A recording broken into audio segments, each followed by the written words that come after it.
कहते हैं दिल्ली दिल बरों की है, दिल जलों की है। कहते तो ये भी हैं कि दिल्ली दिल फरेबों की भी है।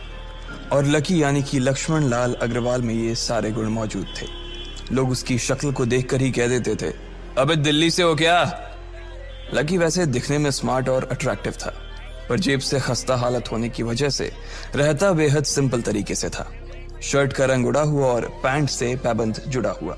कहने को तो उसकी उम्र के लड़के दिल्ली की सड़कों पर रात को मोटर बाइक दौड़ाते थे, लेकिन लकी उर्फ लक्ष्मण लाल अग्रवाल सिर्फ कमरे से कॉलेज में पढ़ाई और गर्लफ्रेंड डिंपल के साथ थोड़ा वक्त बिताना, फिर कॉलेज से दुकान, दुकान से जब होम डिलीवरी आए तो वहां, और फिर घर चला जाता था। हाँ, कभी कभी जब वो किसी लड़के को खाली सड़क पर मोटर बाइक दंदनाते हुए देखता तो कहता, एक दिन अपना टाइम भी आएगा जब मैं चश्मा लगाकर बैठूंगा और पीछे डिंपल को बैठाऊंगा।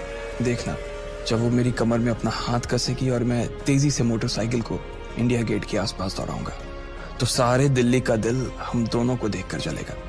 दुकान में रखा हुआ बर्नॉल भी काम नहीं आएगा। लकी ने कहा और अपने हाथ में बर्नॉल की क्रीम को दबा दिया।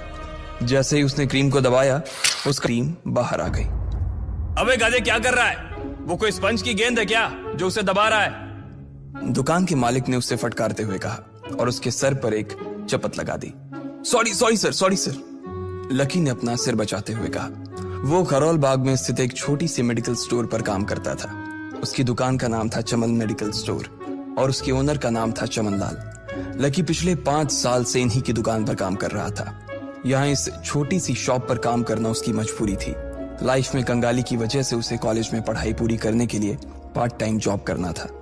उसने कई अच्छी जगह अच्छी तनख्वाह की नौकरी ढूंढी, पर नहीं मिली और वो इस मेडिकल स्टोर पर ही अटक गया। गधे, अब इसके पैसे क्या तेरा बाप भरेगा? कटेगा। इसका पैसा भी तेरी तनख्वाह से कटेगा और एमआरपी से डबल रेट में कटेगा। चमन ने अपने दांतों को किचमिचाते हुए कहा। गुस्से की वजह से उसकी नाक फूल गई थी और लकी की सांसें। उसने घबराते हुए ओनर से पूछा, एमआरपी से डबल क्यों सर जी? ताकि अगली बार से ऐसी कोई हरकत करने से पहले तू डबल बार सोचे।